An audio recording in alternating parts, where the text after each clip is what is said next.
Cida, a senhora passou por um longo processo na igreja. Para que essas pessoas que estão acompanhando entendam o que aconteceu. Bom, eu cheguei aqui no ministério, né? Tem 1 ano, 2 anos, né? Então eu estava num determinado lugar, numa igreja, e eu comecei a sofrer perseguição. Teve primeiro um abandono de uma pessoa, né? Do meu ex-marido. Ele me abandonou, né? E eu cheguei nesse lugar, tinha mais ou menos 4 meses, quando aconteceu o abandono.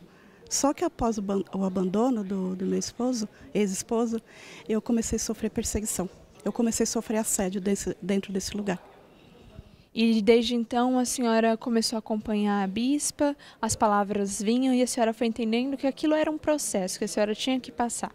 Sim, eu já acompanhava a bispa, né? Eu não frequentava aqui o ministério, mas acompanhava a bispa. E eu lembrei que a bispa falava assim, olha, não pule os processos, passe pelo teste.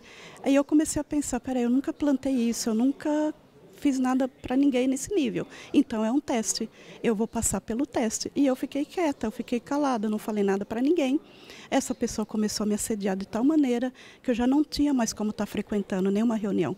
Até que um dia essa pessoa me ligou e se declarou para mim que estava encantado, estava apaixonado, coisa assim. E eu falei que não.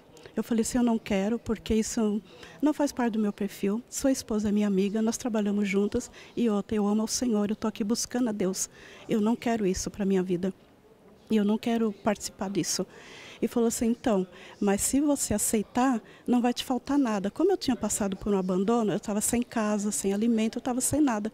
Eu precisava de ajuda realmente, né? E essa pessoa falou, se a senhora aceitar, não vai te faltar nada, até uma casa você vai ter. E eu falei, eu não quero.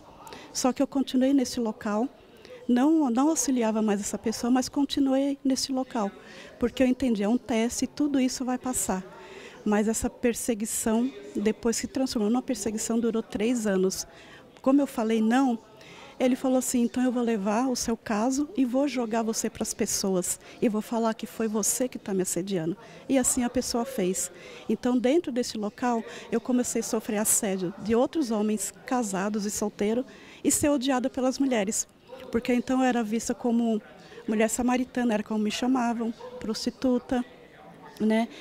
Eu não podia conversar com ninguém, as pessoas não poderiam falar comigo, as pessoas não podiam sentar perto de mim, porque eu era pecadora. E fui chamada de adúltera do altar ali, você é uma adúltera, você tem que confessar o seu pecado, você tem que vir aqui confessar e falar. E foi isso, foi perseguição uma atrás da outra, uma após outra, eu não sabia o que fazer, mas eu fiquei quieta, eu falei, eu vou esperar Deus agir. Como a bispa falava, que Deus é quem nos defende. Então eu deixei passar, eu fiquei quieta.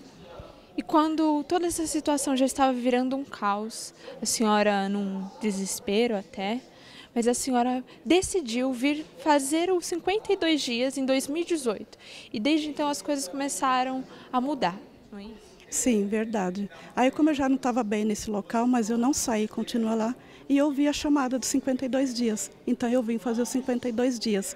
Mas nesse tempo que eu comecei a fazer, acho que foi na 2ª semana, uma pessoa chegou para mim e falou assim, olha, você está saindo, vai para onde? Eu falei, eu estou indo lá na bispa fazer os 52 dias. E essa pediu explicação. Olha, eu quero fazer também, como funciona? E eu expliquei. Só que essa pessoa nunca apareceu. Essa mesma pessoa foi que levou esse caso nesse lugar que eu estava e falou que eu estava vindo para São Paulo para me prostituir. Né? E eu falei, ela vende o corpo lá e ela vai toda semana e fica 7 horas, porque não é possível que alguém fique 7 horas de jejum, não é possível que alguém fique 7 horas orando, é mentira. Né? E eu cheguei na liderança e falei, não, realmente eu estou sim fazendo 52 dias porque eu preciso de Deus na minha vida, aconteceram muitas coisas e eu preciso do agir de Deus na minha vida, só Deus pode me ajudar. Então eu fui taxada por traidora também, infiel do ministério. Você foi infiel. E se você ofertou lá ou dizimou qualquer coisa, tudo à sua volta vai secar. Então teve muitas profecias, muitas pragas rogadas, maldição. Eu comecei a ser perseguida, odiada pelas mulheres, perseguida pelos homens. Chegaram até ir na minha casa para comprovar, né, que eu tinha homens dentro da minha casa, coisa que não tinha. O único homem que tem lá é meu filho. E eu já não estava suportando mais, até janeiro desse ano. Aí eu saí desse local, saí pela porta da frente, graças a Deus, né? E eu cheguei aqui, foi janeiro desse ano. A bispa estava ministrando e no final da ministração ela falou: tem alguém aqui que está sendo terrivelmente perseguida. Mas o Senhor está falando assim, não se preocupe, porque eles vão estar muito ocupados enterrando seus mortos. Não se preocupe, tudo isso vai acabar. Eu entendi que foi comigo, porque aquele dia que eu cheguei aqui, eu já estava assim, angustiada. Mesmo eu tendo saído desse local, eles continuaram a me perseguir. Na minha casa, no comércio que eu tenho, eles começaram a me perseguir, não davam paz. E eu já não estava suportando, porque eu já tinha feito 3 anos de perseguição. E exatamente, eu nunca vi, na minha vida, eu nunca vi nos dias de hoje Deus agir dessa maneira. Deus realmente fez justiça. Do jeito que a bispa falou ali no altar, aconteceu. Deus assim, Deus eliminou, exterminou o problema, acabou. Entendeu? E nunca mais me perseguiram. Alguns deles que me encontram hoje, eles abaixam a cabeça ou saem correndo. Acabou a perseguição, tem paz e hoje eu estou em paz, graças a Deus. A senhora pode dizer que hoje a senhora é uma mulher feliz e abençoada? Sim, com certeza. Sou uma mulher feliz, abençoada, graças a Deus.